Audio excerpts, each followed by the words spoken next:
couple of nights after my whipping by the Indians, we had just formed the corrals for the night. I'd unyoked my team. Many of the other teamsters had not yet commenced to unyoke theirs.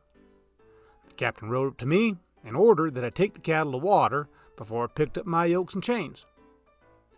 I mildly remonstrated and asked him how I could do so when many of the teams were not unyoked. He answered me with an oath and told me to do so what he said. I made no reply, but walked to where my lead yoke lay on the ground, unhooked the chain, and proceeded to pick it up. He was watching me, and immediately rode up, whipped out his revolver, leveled it at my head, and with a bad oath, accompanied by an expression still common in some parts of the West, tried his best to push the end of his revolver into my mouth, and commanded me to drop that yoke. I threw the yoke to the ground and told the captain what I thought of him. That, although I had done everything in my power to please him, there were many things I ought not to have done that he had imposed on me ever since we left Old Fort Kearny. That although he was captain of the entire outfit and his uncle owned the train, yet, even though he was big enough to whip me, I was not afraid of him and was willing to fight him any way he chose, with guns, revolvers, knives, or in a fair fistfight.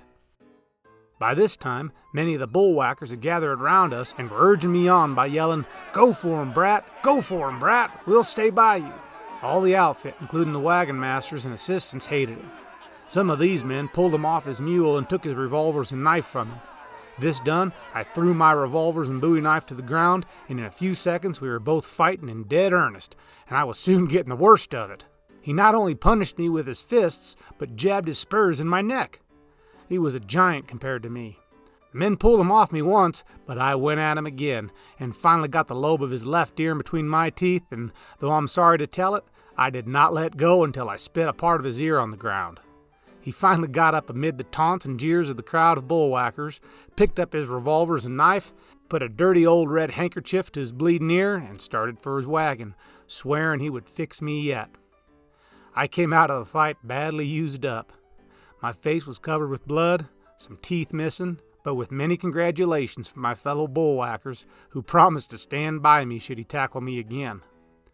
This, I think, prevented him from carrying out his threat later, since he saw the sympathy of nearly all the men was with me, and instead of abusing me, he became more considerate and let me alone for the rest of the trip. Whether this was caused by shame or fear, or the further ill will of the men in the different outfits, I don't know. For the present, I shall leave him to heal up his notched left ear. Enough to say that I picked up my yokes and chains before taking the steers to water.